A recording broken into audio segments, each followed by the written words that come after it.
मर गया मोदी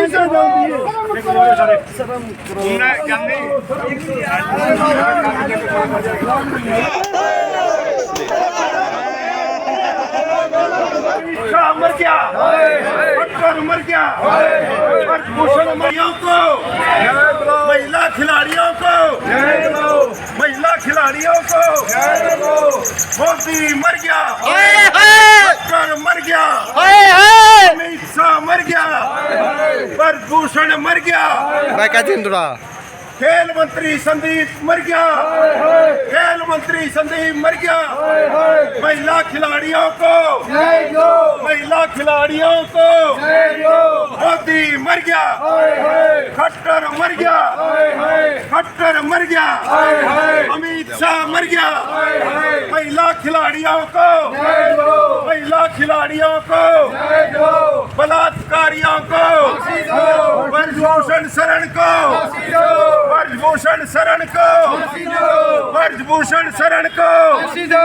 मोदी मर गया खट्टर मर गया अमित शाह मर गया महिला खिलाड़ियों को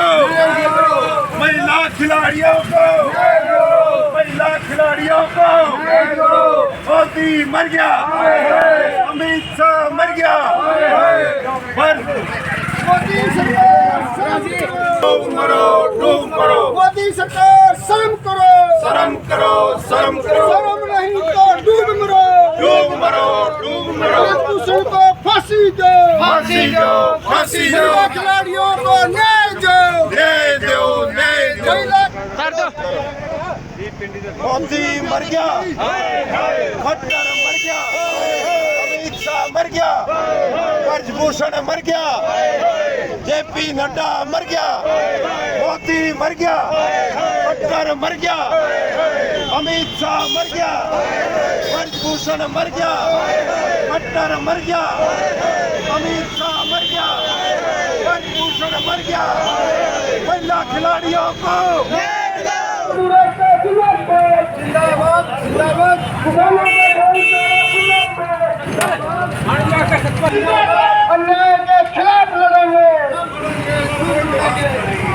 अन्याय के खिलाफ लड़ेंगे अन्याय करने वाली सरकार मर गया मंत्री मर गया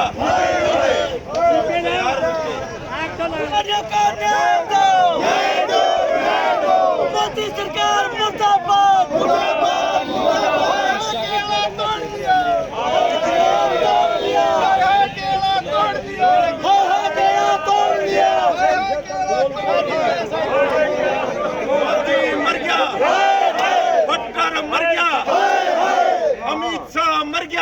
ब्रजभूषण शरण मर गया खेल मंत्री संदीप मर गया मोदी मर गया खिलाड़ियों के समर्थन में उचाना के किसानों द्वारा पुतला दहन किया जा रहा है। देख सकते हैं सीधी तस्वीर के माध्यम से आपको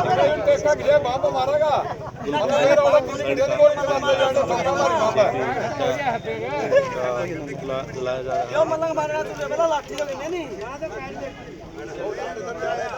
लाल चौक उचाना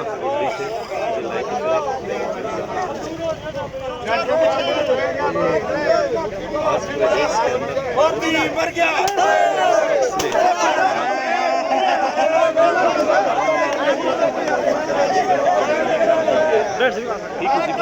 मंत्री मर गया ब्रजभूषण मर गया मोदी मर गया खट्टर मर गया ब्रजभूषण मर गया खेल मंत्री मर गया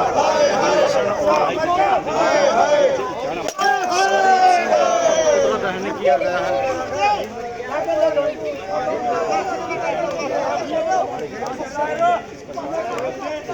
मोदी सरकार मुर्दाबाद सरकार मोदी मर गया खट्टर मर गया खेल मंत्री मर गया अमित शाह मर गया आज देश की आन बान और शान हमारी महिला खिलाड़ी 12 दिन से जंतर मंतर धरने पर बैठी है। कल रात को दिल्ली पुलिस ने उनके साथ दुर्व्यवहार किया, उनके साथ छेड़खानी की और उनके साथ मारपीट की। उसके विरोध में और महिला खिलाड़ियों के समर्थन में हमने पूरे बाजार में रोष मार्च निकालकर मोदी का, अमित शाह का, खट्टर का और गृह मंत्री का और बृजमोहन शरण का आज पुतला फूकने का काम किया है। ये मोदी के नाक के नीचे दिल्ली के अंदर और अमित शाह, जबकि गृह मंत्री दिल्ली पुलिस गृह मंत्री के अंडर है।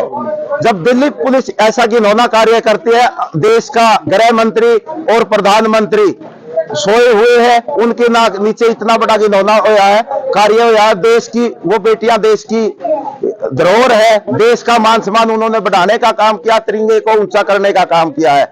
ओलंपिक की मेडलिस्ट, एशियन चैंपियनशिप की गोल्ड मेडलिस्ट, कॉमनवेल्थ की गोल्ड मेडलिस्ट खिलाड़ियों के साथ इस प्रकार का व्यवहार हो रहा है तो आम बेटियां कहां से सुरक्षित रहेगी। देश का प्रधानमंत्री ने बेटी बचाओ बेटी पढ़ाओ का नारा दिया और बेटियों के साथ इतना बड़ा दुर्व्यवहार हुआ, इसकी हमने कड़े शब्दों में निंदा की है और आज मोदी का, अमित शाह का, खट्टर का पुतला फूकने का काम किया।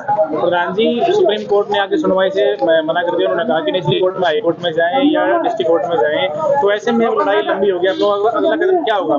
बिल्कुल, देखिए दिल्ली पुलिस FIR दर्ज करने से मना कर दी थी, सुप्रीम कोर्ट के संज्ञान लेने से FIR दर्ज हुई है और अब उसको गिरफ्तार नहीं करी। हम देश के प्रधानमंत्री से कहना चाहते हैं, देश के गृह मंत्री से कहना चाहते हैं कि दिल्ली पुलिस आपके अंडर है, गिरफ्तारी के आदेश कीजिए और उनको गिरफ्तार करने का काम करें, वरना ये आंदोलन लंबा चलेगा। जब तक बेटियों को न्याय नहीं मिलेगा हम लड़ते रहेंगे। और कल जो दुर्व्यवहार बेटियों के साथ किया गया है वो ओलंपिक की मेडलिस्ट है, खिलाड़ियों के साथ किया गया है। अगर उन खिलाड़ियों ने, क्योंकि वो उनके अंदर भी ताकत है, जब वो पूरे वर्ल्ड से मेडल जीत के ले आती है और एक शराबी पुलिस कर्मचारी अधिकारी उनसे दुर्व्यवहार करता है, अगर वो दुर्व्यवहार करे तो फिर क्या होगा इस देश के अंदर। इसलिए देश के अंदर प्रजातंत्र का हनन हो गया। क्यों नहीं देश का प्रधानमंत्री सोया पड़ा? देश के प्रधानमंत्री को जागना चाहिए और जल्दी से इस बात पर संज्ञान लेने का काम करना चाहिए। खाप और किसानों का अगला कदम क्या होगा?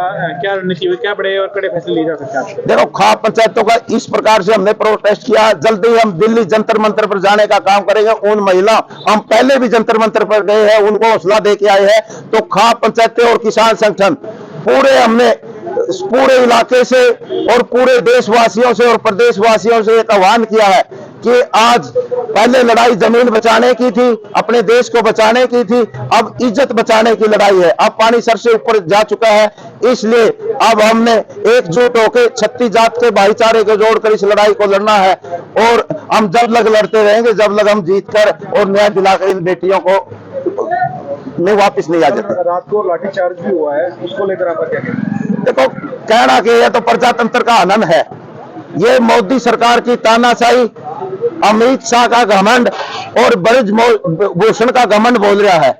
नहीं तो वो चुपचाप शांति से, अनुशासन से 12 दिन से जंतर मंतर पर धरने पर बैठे थे, इंसाफ चाहते थे। उनको इंसाफ दिलाने की बजाय उन पर दुर्व्यवहार किया गया, लाठीचार्ज की गई है और उनके साथ छेड़खानी की गई है। तो ये भी किसी भी सूरत में बर्दाश्त से नहीं, हम बर्दाश्त नहीं करेंगे। हाँ जी मैडम जी, क्या प्रोटेस्ट? तो हमारी फसल की लड़ाई थी, उसको बड़े ध्यान से लड़ा और बड़े दिमाग से लड़ा। अब की बार फिर महिलाएं अपना चूल्हा चौका छोड़ के हमने दिल्ली की तरफ फिर रुक कर लेना है। और आज बेटियों के मान सम्मान की बात है। ये सरकार कहती थी कि बेटी बचाओ बेटी पढ़ाओ, कहाँ है बेटी बचाओ बेटी पढ़ाओ? ऐसी बेटियों को पढ़ाया जाता है क्या? जंतर मंतर पे लगातार 12 दिन से वो धरना दे हुए है और एक अत्याचारी बलात्कारी सरेआम खुल रहा है, मतलब खुला घूम रहा है, आवारा गर्दी करता है। और जो महिलाएं जिनके ऊपर अत्याचार हुआ वो लगातार लड़ रही है और लड़ ही नहीं रही। उन महिलाओं के ऊपर बाल उनके खींचे गए हैं, कपड़े उनके खींचे गए हैं सरेआम और उनको गालियां दी गई है। शर्म की बात है, एक खिलाड़ी, ओलंपिक की जो खिलाड़ी है वो सुरक्षित नहीं है तो सोचने की बात है हम महिलाएं अपने आप को कहां सुरक्षित मानेंगी। तो हम इस सरकार को समझा देना और बता देना चाहते हैं, तब हमने फसलों की लड़ाई थी जो 13 महीने हम लड़के घर की तरफ सुरक्षित लौट के आए। अब की बार हमारी नस्लों की लड़ाई, हमारे मान सम्मान की लड़ाई है। अब की बार हम इस सरकार को बख्शेंगे नहीं। ऐसा ना हो कि श्रीलंका जैसे हालात हो और इनके सांसद और विधानसभा के जो लोग हैं उनको हम खींच के सड़क पे लाने का काम करें। मैडम ब्रजभूषण जी बोल रहे हैं कि हमने जो इस्तीफा के लिए अपराधी बन के इस्तीफा नहीं दूंगा और मैं अपराधी नहीं हूँ, इसके बारे में आप फिर तो वही बात, अभी करो और मरो। यदि वो इस्तीफा नहीं देगा तो इस्तीफा हमने लेना आता है, वो तरीका हम वक्त के साथ करेंगे। पहले बात है खाप पंचायतों की, किसान संगठनों की, सामाजिक संगठनों की। यदि कुछ ऐसा ये फैसला लेते हैं तो ठीक है, नहीं तो हम फिर फूलन देवी वाला काम करना भी जानते हैं। हम इसी देश की नारी है, हमें बिल्कुल ये मत समझिए कि हम एक आम महिला है। फूलबड़ी चिंगारी वो झांसी वाली रानी थी, दोबारा से झांसी वाली रानी और फूलन देवी पैदा करने वाले यही लोग हैं। यदि हमें कोर्ट से कोई फैसला आता है हमारे हक में, अत्याचार के खिलाफ यदि कोई धारा लगती है, उसको अंदर डाला जाता है, उसके संवैधानिक जो पद है उससे उतारा जाता है तो ठीक है, नहीं तो फिर आर पार की लड़ाई होगी। और अब की बार इस अत्याचारी को, इस बलात्कारी को बिल्कुल बख्शा नहीं जाएगा। जय जवान जय किसान।